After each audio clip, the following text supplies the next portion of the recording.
Welcome to Chapter 6, Key Issue 1, where we look at where are religions distributed as we dive into religions. The first example we look at is China versus Tibet. In Tibet, which is in western area of China, they claim to be an independent country.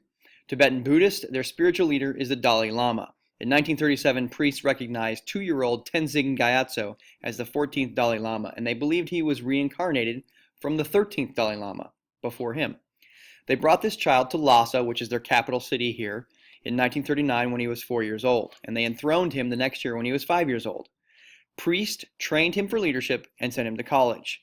Tibet is dominated by Buddhist rites and traditions. However, in the 1950s, China invaded Tibet and installed a communist government. They destroyed temples and monasteries and closed them down. They forced nomadic herders to farm the land and be in one area. The people of Tibet attempted to rebel, but it didn't work out because guess what? China was a lot stronger. And Tibet, basically, it was a peaceful nation. So thousands of Tibetans were imprisoned or executed. Because of this, the leader, the Dalai Lama, and 1,000 others fled the country. Why did this situation occur? Well, because the Chinese communist government had a problem with strong Buddhist traditions. And this is just one example of the conflict we might see because of religions and conflicts with other peoples. The distribution of religions. You've got two forms. We've got universalizing religion and ethnic religions. These are just ways we try to classify and put religions into categories. Universalizing religions attempt to be global and appeal to all people wherever they live in the world. They try to accept everyone and grow their religions. 58% of the world's population, according to adherence.com, is in a universalizing religion. The biggest is Christianity with 2.1 billion followers, followed by Islam with 1.5 billion people, Buddhism with 376 million people, Sikhism with 23 million, Baha'i 7 million, and Zoroastrianism with 3 million. Opposite that, we have ethnic religions, which appeal primarily to one group living in a small, isolated area.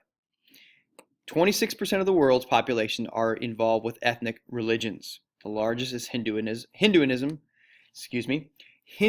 with 900 million, followed by Chinese traditional religions, where 394 million people follow that. Asian primal indigenous religions, there's many of them, 300 million people. And African traditional religions, there's different forms, but about 100 million people follow those.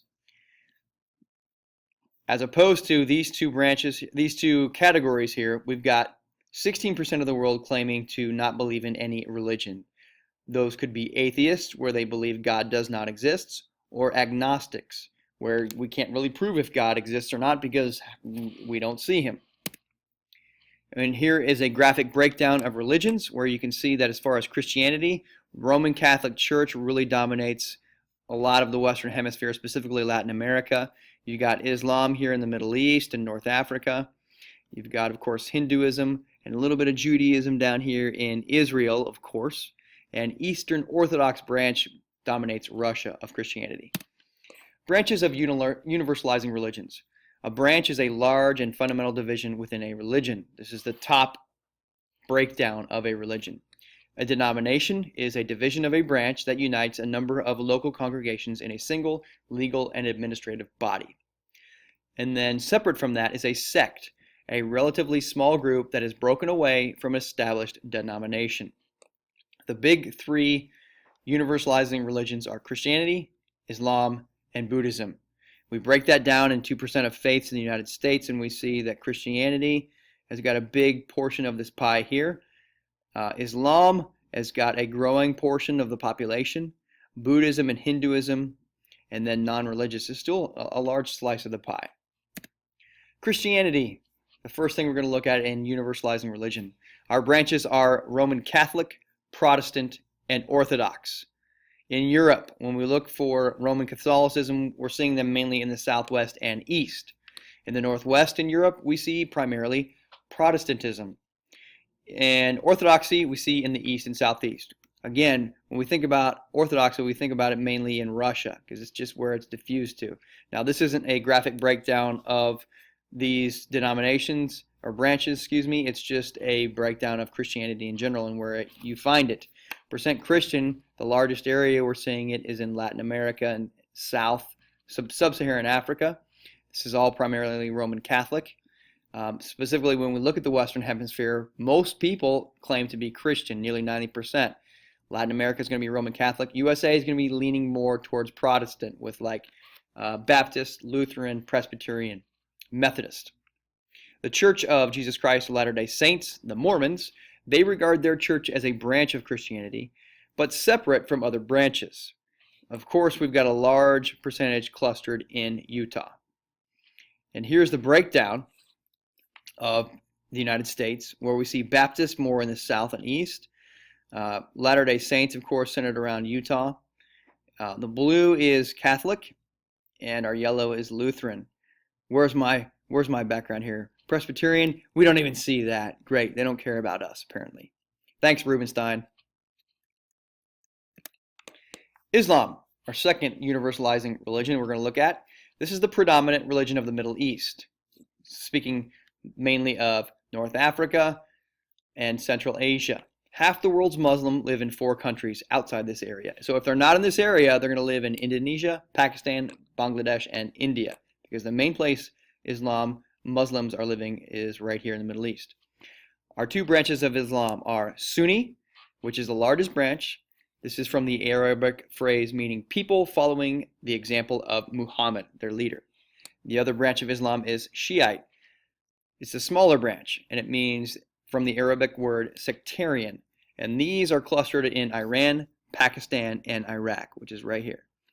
In recent years, Muslim population in Europe and North America has increased rapidly because people are migrating from North Africa. Helped by the Nation of Islam, which was founded in the 1930s in Detroit, over this area right here of the United States, by Elijah Muhammad. And this brought a lot of tension with Malcolm X during the 1960s because there was discussion about what's the best way to be a Muslim in the United States and how do you interact with people of other faiths and with people of the Muslim faith. So there was a lot of tension between these 2 branches of Islam.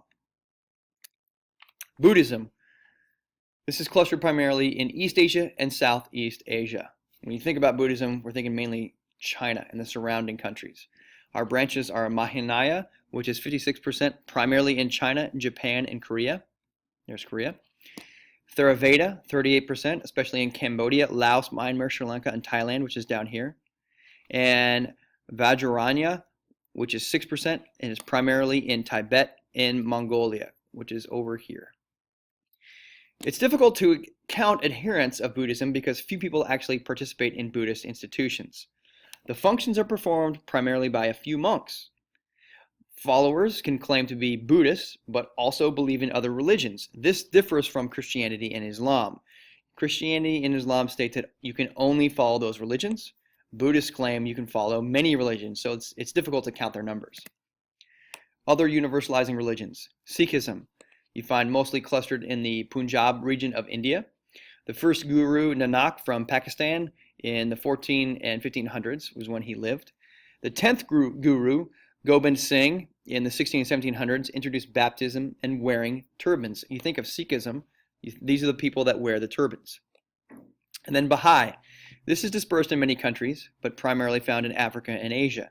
It grew out of the Babi faith founded in Iran, but it had a goal of overcoming disunity of religions and wanted to unite everyone together through the abolition of racial class and religious prejudices. Ethnic religions. Universalizing tend to spread. Ethnic tend to be among one people and stay in one area. They tend to stay where they originated. And you'll find clustered distribution because it doesn't spread rapidly. Hinduism. 90% of Hinduism is clustered in India. In Hinduism, they have allegiance to a particular god.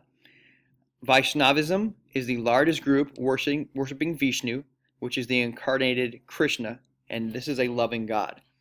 Sivaism is the second largest group dedicated to Siva, a protective and destructive god.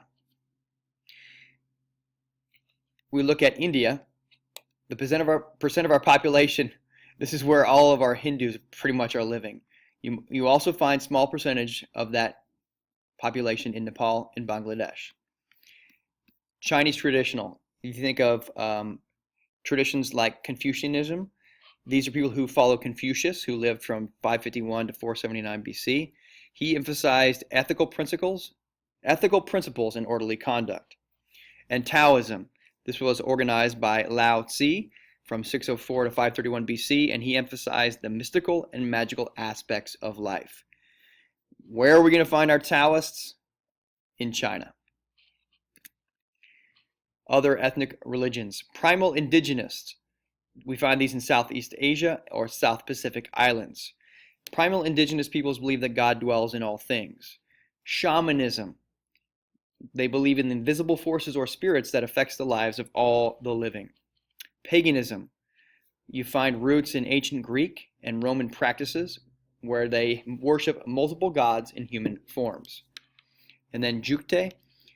This is the North Korean religion organized by Kim Il-sung in the 1940s, and he practiced it all the way up to 1994, and he taught that this is where people are self-reliant.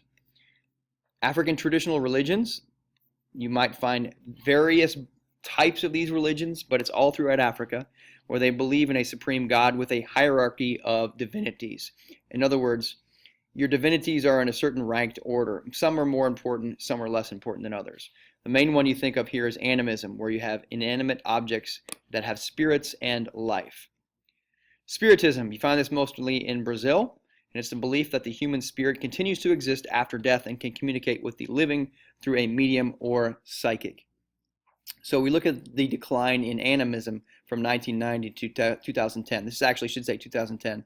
That's a mistake in the Rubenstein graphics that they gave us. But you can see that people in Africa really believed in animism here, with inanimate objects and spirits that have life. And then as the Western culture is diffused, specifically Christianity and also Islam, people have stepped away from animism. And the final ethnic religion we look at is Judaism. You find 2/5 Jews living in the United States and 2/5 living in Israel, the other fifth living in other portions of across the globe. Judaism was the first religion to espouse monotheism, meaning one God only. This is in direct contrast to polytheism, the belief in many gods. Judaism is the earliest religion that is the foundation of both Christianity and Islam. Islam and Christianity found their roots in Judaism. 4,000 years ago, Abraham was the father of Judaism. He migrated from Iraq, the region of Iraq, to Israel along the Fertile Crescent, where civilization developed. 2,000 years after Abraham, Jesus was born, and 500 years after Jesus, Muhammad was born. Both trace their roots back to Abraham. And you can look at here, where you've got the Dome of the Rock on this slab of stone here, where Jews believe Abraham, the father of the Jews, prepared to sacrifice his son Isaac as God commanded. Now, he didn't actually do it, because it was just a test that God had told him to do, but he prepared to sacrifice him in obedience to God. That's our look at religions in key issue 1.